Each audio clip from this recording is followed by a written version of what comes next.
सभी बच्चे को हमारा नमस्कार, राम राम। कैसे हैं आप सभी लोग? उम्मीद करते हैं कि आप सभी बहुत अच्छे, स्वस्थ और मस्त होंगे। आज आपके लिए बिहार बोर्ड क्लास 10th के सारे सब्जेक्ट को यहाँ पर लेकर आए हैं, जिसमें सभी सब्जेक्ट की तैयारी कराई जाएगी। बिल्कुल निःशुल्क यूट्यूब पर तैयारी कराई जाएगी।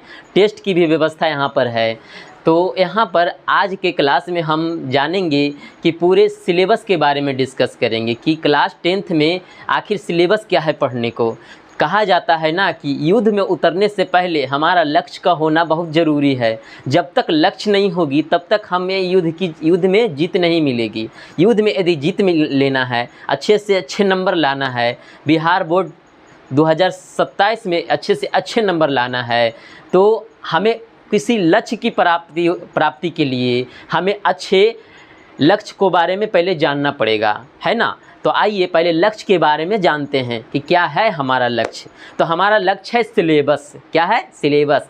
कि ये जो टोटली 5 सब्जेक्ट की पढ़ाई होती है क्लास 10th बिहार बोर्ड में, तो इन सब में सिलेबस क्या है इसके बारे में जानेंगे। तो आज की क्लास में हम सिलेबस के बारे में ही चर्चा करेंगे और क्या क्या फैकल्टी रहेगी इन सब के बारे में भी चर्चा करेंगे। तो आइए समय को देर नहीं करते हुए सीधे हम आते हैं, फैक्ट पर ही आते हैं। आइए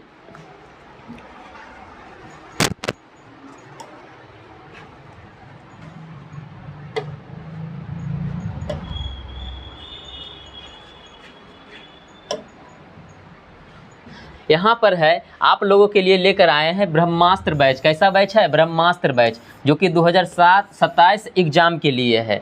ठीक है ना। ये बिहार बोर्ड के लिए है, बिहार बोर्ड क्लास 10th के लिए है ये ब्रह्मास्त्र बैच।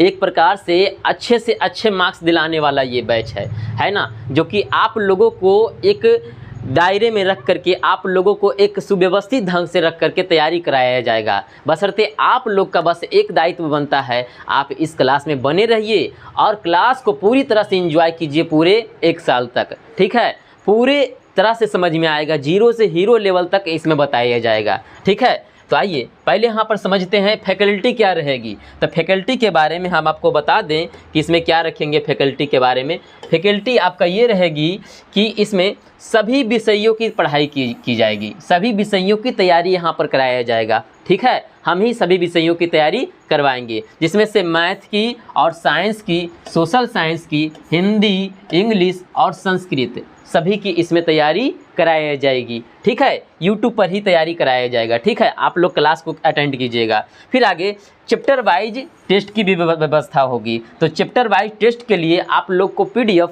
टेलीग्राम चैनल पर डाल दिया जाएगा। वहाँ से आप PDF निकलवा करके टेस्ट दे करके PDF अपलोड कर दीजिएगा। उसके बाद हम यहाँ पर चेक करके रिजल्ट आपको प्रोवाइड कर देंगे। बिल्कुल यही होगी। और डिस्कशन भी होगी, डिस्कशन भी करवाया जाएगा। यूट्यूब पर ही डिस्कशन उसकी करवाया जाएगा जो टेस्ट होगी। प्रत्येक चैप्टर का 50+ ऑब्जेक्टिव क्वेश्चन भी देंगे। प्रत्येक चैप्टर, जो चैप्टर ख़त्म करेंगे उसके 50 से ज़्यादा ऑब्जेक्टिव क्वेश्चन भी आप लोग को प्रोवाइड करवाया जाएगा और उसका डिस्कशन भी करवाएंगे। ठीक है, ये सब भी होगी, यूट्यूब पर ही होगी।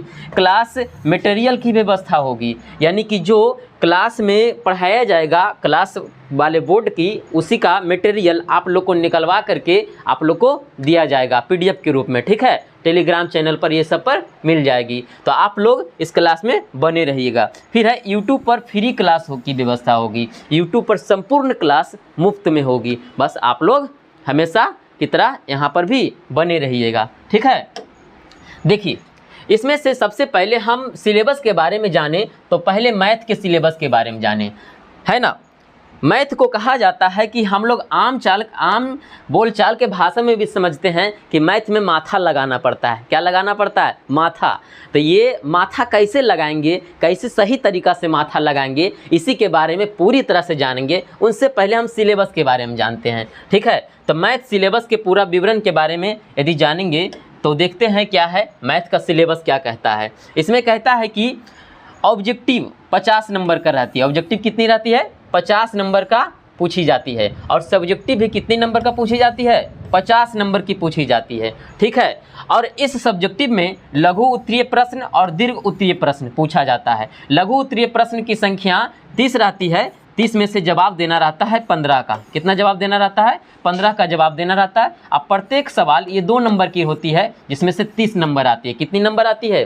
30 नंबर। और दीर्घ उत्तरीय में रहता है 8 सवाल रहता है, उसमें से 4 का जवाब देना रहता है, 4 का जवाब देना रहता है। और प्रत्येक क्वेश्चन 5 नंबर की होती है, जिसमें से टोटल ऑफ ओवरऑल 20 नंबर बनती है। तो यहाँ पर 30 और 20 पूर करके 50 नंबर पूर जाता है। ठीक है, ऐसा सब्जेक्टिव में पूछा जाता है। और ऑब्जेक्टिव में टोटल 100 सवाल रहते हैं, 100 सवाल में से चुन करके 50 सवाल बनाना रहता है, जो आपको पता है। ठीक है, बिल्कुल। आइए आगे समझते हैं कि इसका चैप्टर वाइज जो है कितना नंबर का पूछा जाता है, क्या क्या पूछा जाता है, उसके बारे में समझते हैं। ठीक है, तो इसमें समझेंगे पहला यहाँ पर चैप्टर वाइज के बारे में यहाँ पर क्या समझ में आएगा, क्या पता चला है कि इसमें चैप्टर वाइज के बारे में कि इसमें मार्क्स कितना पूछा जाएगा, कौन कौन से चैप्टर से कितना पूछा जाएगा। तो यहाँ पर देख सकते हैं कि ज्योमेट्री, त्रिभुज अर्थात त्रिभुज और वृत्त, इससे पूछा जाता है ओवरऑल 30 मार्क्स का, सबसे ज़्यादा पूछा जाता है। यानी कि इसका बहुत हाई वेटेज है ना, बहुत हाई वेटेज इसमें है, इतना पूछा जाता है। ठीक है, और इसमें से मुख्य टॉपिक्स क्या है ना, सिमिलरिटी, फिर क्या है, पाइथागोरस और ट्रायंगल्स, इस सब के बारे में पूछा जाता है। ठीक है, फिर दूसरा आ जाता है अलजेब्रा, अलजेब्रा बहुपद, और जिसमें रैखिक भी आ जाते हैं, बहुपद, द्विघात और रैखिक समीकरण, एक चर वाले रैखिक समीकरण, 2 चर वाले रैखिक समीकरण, इन सब से पूछा जाता है टोटल 20 नंबर का। ठीक है, इसका भी हाई वेटेज है, इसका भी 20 नंबर हाई वेटेज है। और ट्रिग्नोमेट्री, ट्रिग्नोमेट्री से 20 नंबर का पूछा जाता है। इसमें से रेशियो, हाइट एंड डिस्टेंस, ये सब आइडेंटिटीज आ जाती है, इसका पहचान है ना, इस सब से पूछा जाता है। कोऑर्डिनेट ज्योमेट्री, कोऑर्डिनेट ज्योमेट्री से पूछा जाता है, 10 नंबर का पूछा जाता है। इसमें डिस्टेंस, सेक्शन फॉर्मूला, माध्यम, ये सब मध्यम रहता है इसका लेवल, क्योंकि 10 नंबर का पूछा जाता है। ठीक है, और इसमें मेंसुरेशन, मेंसुरेशन से भी 10 नंबर का पूछा जाता है, जिसमें से सरफेस एरिया, वॉल्यूम और कॉम्बिनेशंस, ये सब रहता है। ठीक है, मेंसुरेशन जिसको कहते हैं क्षेत्रमिति, हम लोग कोऑर्डिनेटर में कहते हैं, कोऑर्डिनेट ज्योमेट्री में निर्देशांक ज्यामिति, ट्रिग्नोमेट्रिक में कहते हैं त्रिकोणमिति, और इसमें बहुपद, द्विघात समीकरण, इसमें त्रिभुज, वृत्त, ये सबसे पूछा जाता है। ठीक है, इसमें है स्टैटिक्स प्रोबेबिलिटी, यानी कि सांख्यिकी और प्रायिकता, सांख्यिकी और प्रायिकता से 10 पूछा जाता है। दोनों में से कोई किसी एक से पूछ सकता है या दोनों से पूछ सकता है ना, दोनों मिला करके कितना 10 नंबर का पूछा जाता है। इसका भी वेटेज रहता है, मध्यम रहता है। ठीक है, फिर आगे देखते हैं रियल नंबर, वास्तविक संख्या, वास्तविक संख्या से पूछा जाता है कितना, 10 क्वेश्चन, 10 नंबर का, कितना 10 नंबर का। इसमें भी रहता है क्या, प्रॉफिट्स, क्या रहता है, इसमें रहता है, इसमें पूछा जाता है, कम रहता है इसका वेटेज, क्या रहता है, कम रहता है ना। तो आगे और भी शायद होगी, देखते हैं। अभी इतना ही रहता है इसका वेटेज, पूछने का तरीका आप जोड़ के यहाँ पर देख सकते हैं।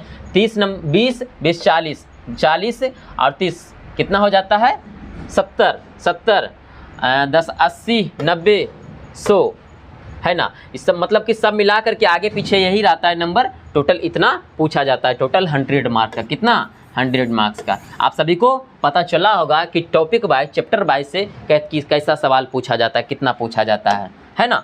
आगे यदि देखने का प्रयास कीजिएगा तो विज्ञान का सिलेबस अर्थात साइंस का सिलेबस, साइंस के सिलेबस के बारे में ये जानना है कि इसके बारे में कि इसमें क्या क्या पूछा जाता है। ठीक है, तो साइंस में पहले देखेंगे कि 2 पेपर होती है, एक थियोरी पेपर और एक कहलाती है प्रैक्टिकल पेपर, है ना। प्रैक्टिकल पेपर जो हमारे स्कूलों कॉलेजों में होती है, इसको कराई जाती है, और थियोरी पेपर जो हमारे हमसे एग्ज़ाम के द्वारा नंबर मिलती है ना।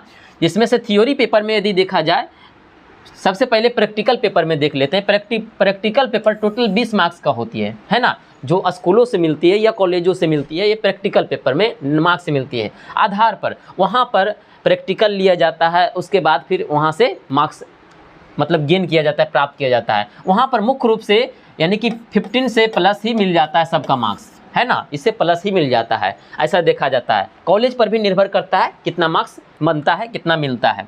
फिर उसके बाद थ्योरी पेपर में 80 मार्क्स का, थ्योरी पेपर में 80 मार्क्स का टोटल होता है। इसमें से ऑब्जेक्टिव रहती है 40 मार्क्स का रहती है, और सब्जेक्टिव रहती है ये भी 40 मार्क्स का रहती है। ठीक है, इसमें से ऑब्जेक्टिव 40 मार्क्स का रहती है, लेकिन टोटल सवालों की संख्या 80 रहती है। 80 में से 40 मार्क्स बनाना रहता है ना।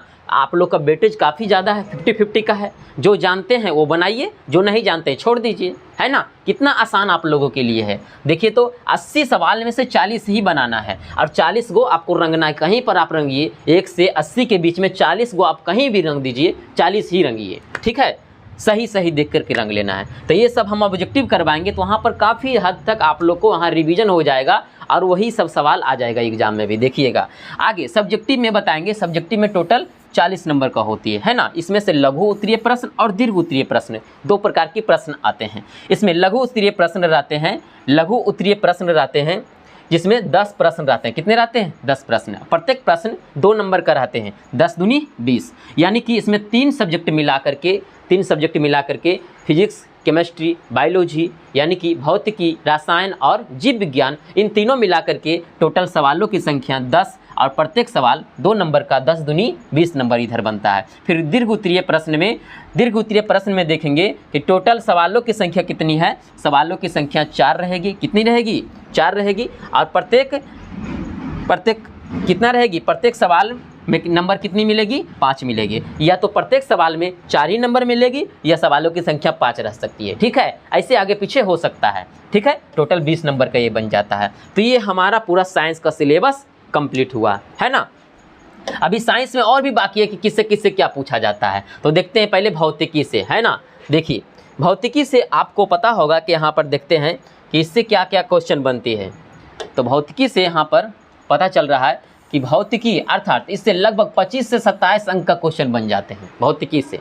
सोच लीजिए ओवरऑल यानी कि 25 से 27 क्वेश्चन यहीं से बन जाते हैं भौतिकी के लिए। जैसे कि यहाँ पर देख सकते हैं कि प्रकाश का प्रवर्तन अपवर्तन, ये हुआ पहला टॉपिक। मानव नेत्र तथा रंग बिरंगा संसार, ये दूसरा टॉपिक हुआ। विद्युत यानी कि इलेक्ट्रिक, है ना, लॉन्ग शॉर्ट, इससे सवाल पूछा जाता है। फिर आगे क्या है? विद्युत धारा की चुंबकीय प्रभाव, इससे सवाल बनते हैं। फिर ऊर्जा के स्रोत, है ना। इतना टोटल टॉपिक पढ़ने को है। पहला टॉपिक, दूसरा, तीसरा, चौथा, पांचवा, ये सारे टॉपिक इसमें पढ़ने को है। बाकी इनसे सवाल बनेंगे, ठीक है। आगे देखिएगा रसायन विज्ञान में कितने टॉपिक पढ़ने को। तो पहला टॉपिक इसमें पढ़ने को है रासायनिक अभिक्रिया एवं समीकरण। दूसरा पढ़ने को है अम्ल, क्षारक एवं लवण। तीसरा पढ़ने को है धातु और अधातु। चौथा पढ़ने को है कार्बन तथा उसके यौगिक। इसमें है ना जो कठिन और महत्वपूर्ण सवाल है, इससे सबसे ज़्यादा सवाल बनते हैं। कार्बन और इसके यौगिक से सबसे ज़्यादा सवाल बनते हैं इस टॉपिक में, ठीक है। इस टॉपिक्स में विद्युत धारा से सबसे ज़्यादा सवाल बनते हैं और प्रकाश के प्रवर्तन से, है ना, ये सबसे सवाल ज़्यादा बनते हैं। आप देखिएगा इसमें से तत्वों का आवर्ती वर्गीकरण, जो कि इसमें 5वां टॉपिक है। इसमें 5 टॉपिक पढ़ना पड़ेगा, इसमें 5 टॉपिक पढ़ना पड़ेगा। 5 10 टॉपिक इसमें हो गया, ठीक है। अब इसमें देखते हैं बायोलॉजी वाला टॉपिक। बायोलॉजी वाला देखते हैं तो इसमें क्या पता चलेगा। इसमें हमको पढ़ना है टोटल अधिक से अधिक टॉपिक पढ़ना है। इसमें टोटल 8 टॉपिक होती है। कितनी टॉपिक होती है? 8 होती है। इसमें 6 ही लिखा हुआ है। आप बोलिएगा 6 ही क्यों लिखें, 8 टॉपिक है, जबकि 8 टॉपिक कैसे है देखिए हम बताते हैं। ये जैव प्रक्रम है, जैव प्रक्रम यहाँ एक टॉपिक है और जैव प्रक्रम एक टॉपिक में यहाँ पर मिला हुआ है टोटल 3 टॉपिक, ठीक है। टोटल कितने टॉपिक? 3 टॉपिक है, जो कि पहला 3 टॉपिक नहीं, इसमें 4 टॉपिक मिला हुआ है। कितना है? 4 टॉपिक मिला हुआ है, जिसमें से पहला टॉपिक क्या है? पोषण। पहला क्या है? पोषण के बारे में जानना है, पोषण टॉपिक है। दूसरा टॉपिक बन जाती है श्वसन। क्या बन जाती है? श्वसन बन जाती है, श्वसन बन जाती है। और तीसरा टॉपिक क्या बन जाती है? जैव प्रक्रम में पोषण, श्वसन और तीसरा टॉपिक बन जाती है परिवहन, परिवहन बन जाती है। और चौथा टॉपिक बन जाती है उत्सर्जन, उत्सर्जन, यही टॉपिक बनती है। टोटल 4 टॉपिकों में इसको पढ़ेंगे, ठीक है। फिर उसके बाद यही आ जाते हैं 4 टॉपिक में, इसी के अंतर्गत हो गया। फिर नियंत्रण और समन्वय दूसरा टॉपिक पढ़ेंगे। उसके बाद फिर जीव जनन कैसे करते हैं इसके बारे में पढ़ेंगे। फिर उसके बाद फिर सबसे ज़्यादा यहीं से सवाल बनती है और पहला से ऑब्जेक्टिव बनती है, तीसरा से सब्जेक्टिव बनती है, सबसे ज़्यादा सवाल, है ना। फिर चौथा टॉपिक पढ़ेंगे आनुवांशिकता एवं जैव विकास। फिर उसके बाद 5वां टॉपिक पढ़ेंगे हमारा पर्यावरण। 6ठा टॉपिक पढ़ेंगे प्राकृतिक संसाधनों का प्रबंधन, इसके बारे में पढ़ेंगे। टोटल इसमें से आ जाती है 6 टॉपिक और इधर से 3 टॉपिक और मिल गया है ना। यानी कि सब मिला कितना हो गया है आप बता सकते हैं? टोटल कितना हो गया? 9 टॉपिक बन गया। 8 नहीं बल्कि कितना बन गया? 9 टॉपिक बन गया। आपको पता चल गया होगा। देखिए ये हुआ साइंस का टोटल हुआ। ठीक है, अब हम समझेंगे सामाजिक विज्ञान का सिलेबस। तो सामाजिक विज्ञान का सिलेबस के बारे में हम ये समझेंगे, पूरा इसका विवरण समझेंगे कि क्या कहता है सामाजिक विज्ञान। सामाजिक विज्ञान अर्थात सोशल साइंस, इसमें भी थ्योरी पेपर 80 मार्क्स का और प्रैक्टिकल पेपर 20 मार्क्स का, है ना, ऐसा रहती है। प्रैक्टिकल जैसे साइंस में इसका 20 मार्क्स का स्कूलों के द्वारा कराई जाती है, तो सोशल साइंस का भी प्रैक्टिकल स्कूलों के द्वारा ही करवाई जाएगी। वहाँ पर 15+ मार्क्स मिल जाते हैं, है ना। ये कॉलेज पर निर्भर करता है कितना मार्क्स किसको मिलता है। ठीक है, फिर आगे ऑब्जेक्टिव इसमें से 40 क्वेश्चन सोल्व करना रहता है, 80 क्वेश्चन में रहता है इसमें से, और 80 क्वेश्चन में से 40 क्वेश्चन सोल्व करना रहता है। सब्जेक्टिव में भी 40 सवाल बनाना रहता है, 40 सवाल नहीं 40 नंबर का बनाना रहता है, जिसमें से 80 मार्क्स का 40 सवाल बनाना रहता है, 40 मार्क्स का ही पूछा जाता है, 40 मार्क्स का पूछा जाता है, जिसमें से लगभग 80 मार्क्स का ये भी दे दिया जाता है, ताकि एक का एक नहीं बने तो दूसरा बने, दूसरा नहीं बने तो तीसरा बने, इस प्रकार से रहता है। फिर आगे इसमें लघु उत्तरीय प्रश्न, जब सब्जेक्टिव बांटा हुआ 2 भागों में, लघु उत्तरीय और दीर्घ उत्तरीय, इसमें भी 10 सवाल रहते हैं, जिसमें प्रत्येक 2 मार्क्स का रहती है, तो 10 दूनी 20 मार्क्स इसका बन जाती है। दीर्घ उत्तरीय में वही हाल होती है कि प्रत्येक रहती है, इसमें 4 या 5 सवाल रहेगी प्रत्येक में से, अब प्रत्येक को 4 या 5 नंबर मिलती है, तो कितना हो जाती है 20 मार्क्स, इसको भी पूरा करके कर लिया जाता है। ठीक है, इसमें भी वही है जैसा साइंस का है, लेकिन इसका अलग अलग सिलेबस, अलग अलग टॉपिक है। टॉपिक क्या अलग अलग है, तो देखते हैं पहले इतिहास के बारे में देखते हैं, जिसको कहते हैं हम हिस्ट्री कहते हैं। ठीक है, हिस्ट्री अर्थात इतिहास में देखेंगे, इसमें लगभग 20 अंक का पूछा जाता है। इसमें पढ़ने को है टोटल 8 टॉपिक। कितने टॉपिक पढ़ने को है? 8 टॉपिक। पहला टॉपिक क्या है? यूरोप में राष्ट्रवाद, जिसमें 2 से 3 नंबर का बनता है, मार्क्स का आता है। उसमें से फिर है समाजवाद एवं साम्यवाद, समाजवाद एवं साम्यवाद, इसमें 1 से 2 नंबर का पूछा जाता है। हिंद चीन में राष्ट्रवादी आंदोलन 1 से 1 नंबर का पूछा जाता है। भारत में राष्ट्रवाद 2 से 3 नंबर का पूछा जाता है। अर्थव्यवस्था और आजीविका, इसमें 5वां टॉपिक है, ये भी 1 नंबर का। फिर क्या है? शहरीकरण एवं शहरीकरण जीवन 1 नंबर का। व्यापार और भूमंडलीकरण 1 नंबर का। प्रेस संस्कृति और राष्ट्रवाद 1 नंबर का। ठीक है, ये हुआ इतिहास का टॉपिक। किसका हुआ? इतिहास का सिलेबस हुआ। अब देखते हैं आगे राजनीतिक विज्ञान। राजनीतिक विज्ञान में देखेंगे, जिसको हम सिविक्स कहते हैं, इसमें भी टोटल 5 टॉपिक को पढ़ना पड़ता है। कितना पढ़ना पड़ता है? 5। इसमें से पढ़ेंगे कि लोकतंत्र में सत्ता की साझेदारी कैसे होती है, 1 से 2 नंबर का पूछा जाता है। सत्ता की साझेदारी की कार्य प्रणाली क्या है? 1। फिर लोकतंत्र की प्रतिस्पर्धा संघर्ष कितना? 1। फिर क्या है? लोकतंत्र की उपलब्धियां क्या है? यही हो गया। फिर लोकतंत्र की चुनौतियां क्या है? ये सब पूछा जाता है। ठीक है, ये सब टॉपिक है। ये सब टॉपिक के बारे में हम पूरी तरह से पढ़ेंगे, फुल यूट्यूब क्लास पर पढ़ेंगे। ठीक है, आप लोग हमारे साथ बने रहिएगा। देखिए 1 साल तक पूरी तरह से साथ दीजिएगा, पूरी तरह से। उसके बाद फिर नंबर देखिएगा किस प्रकार से नंबर आती है, देखिएगा। फिर आगे भूगोल ज्योग्राफी में कुल लगभग 20 अंक का पूछा जाता है, जिसमें से भारत संसाधन एवं उपयोग, कृषि 2 से 3 नंबर का पूछा जाता है। निर्माण उद्योग 1 से 2 नंबर का पूछा जाता है। परिवहन संचार एवं व्यापार कितना? 1 से 2 नंबर का पूछा जाता है। अब बिहार से कृषि एवं वन संसाधन 1 नंबर का पूछा जाता है। फिर इकोनॉमिक्स से पूछा जाता है सवाल। इकोनॉमिक्स से पूछा जाता है, जो शेष बच के इकोनॉमिक्स और आपदा प्रबंधन, इनसे सवाल बनती है। इससे पूछा जाता है कि इकोनॉमिक्स अर्थात अर्थशास्त्र से अर्थव्यवस्था एवं विकास का इतिहास, राज्य एवं राष्ट्र की आय, मुद्रा बचत एवं साख, वित्तीय संस्थाएं, रोजगार एवं सेवाएं, वैश्वीकरण और उपभोक्ता जागरण। इनसे टोटल 7 टॉपिक पढ़ना पड़ता है इसमें।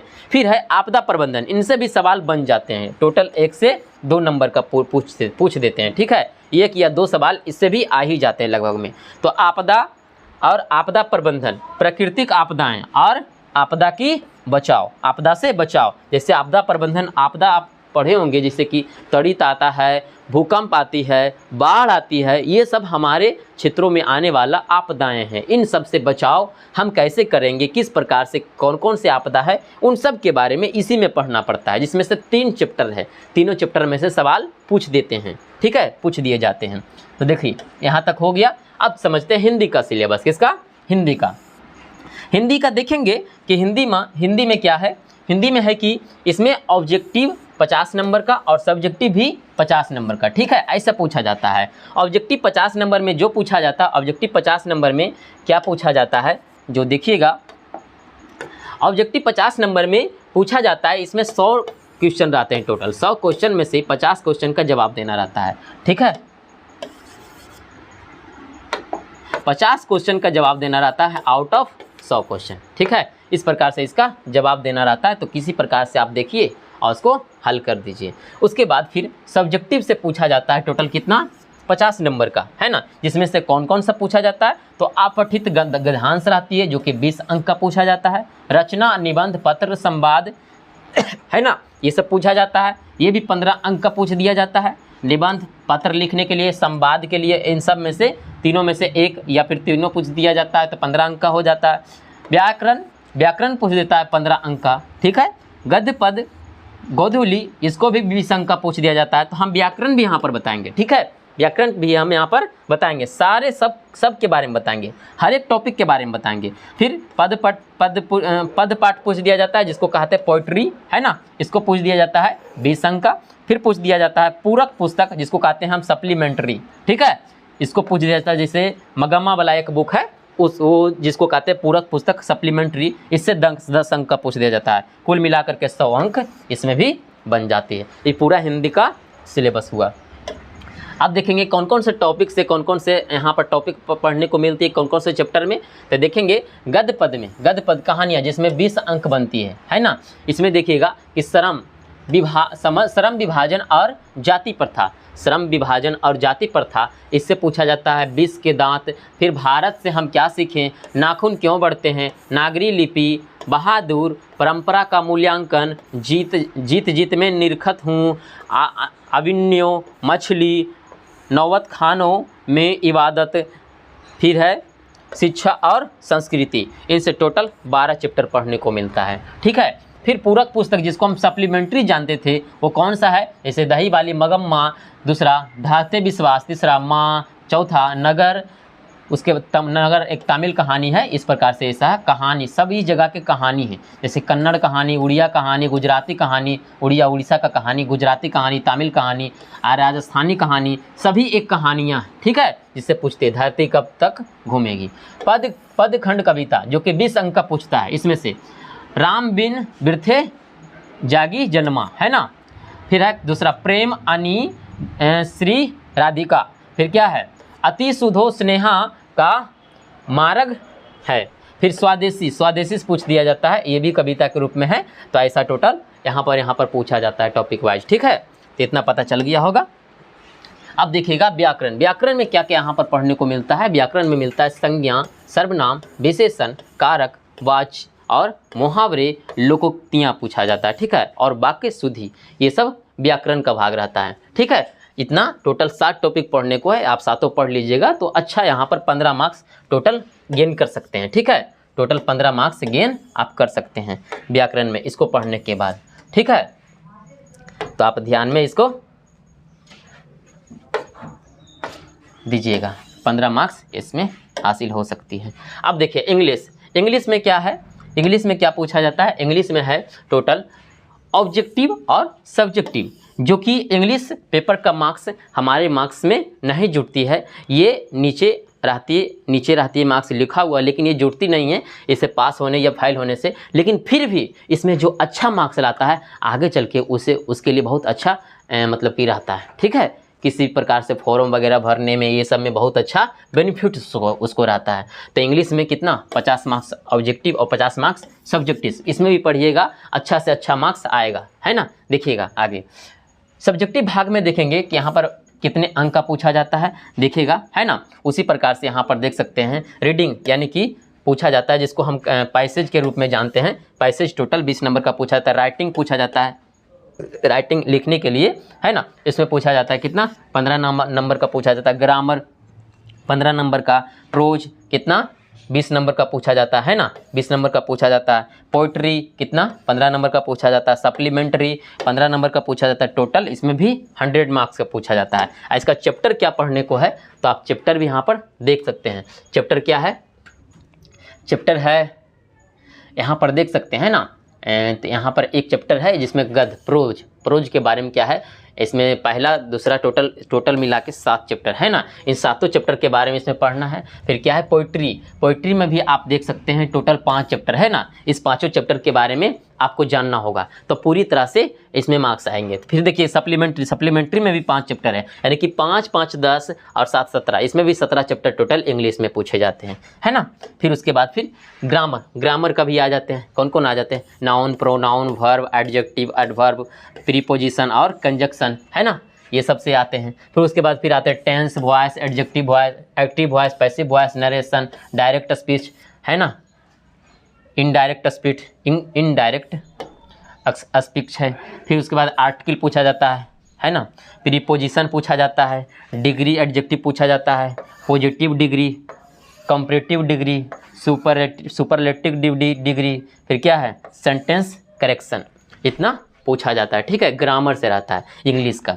फिर आगे इसमें से संस्कृत का फिर आ जाता है। संस्कृत का भी इसमें भी रहता है, टोटल 100 मार्क्स का पूछा जाता है, 100 मार्क्स का। उसमें से 50 मार्क्स ऑब्जेक्टिव का और 50 मार्क्स क्या रहती है सब्जेक्टिव का। पूरी तरह से आपको पता चल रहा होगा। देखिएगा 50 मार्क्स ऑब्जेक्टिव में क्या रहती है, गद्य पद, पद पद और व्याकरण, अनुवाद, अपठित और टोटल मिलाकर के 100 मार्क्स। ठीक है, इसमें से गद्य पद से 30 सवाल 30 नंबर का, और पद पाठ से 20 नंबर का, और व्याकरण से 30 नंबर का, अनुवाद अपठित से 20 नंबर का।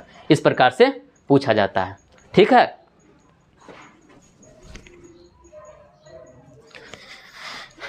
बिल्कुल।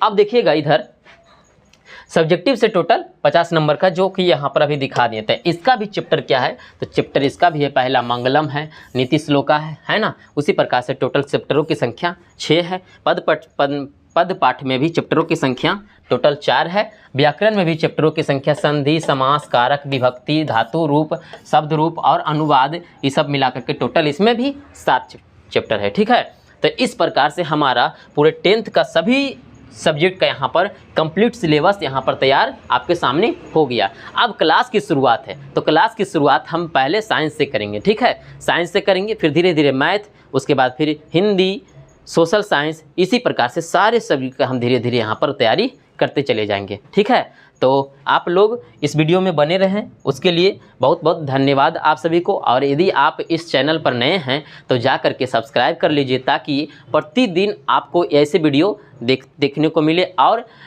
ताकि बिहार बोर्ड 10th में जा कर के आप लोग बहुत बेनिफिट उठा पाएँ। ठीक है, क्योंकि इतना सब कुछ बोलें तो इतना कुछ करके भी यहाँ पर दिया जाएगा। ठीक है, बहुत बहुत धन्यवाद।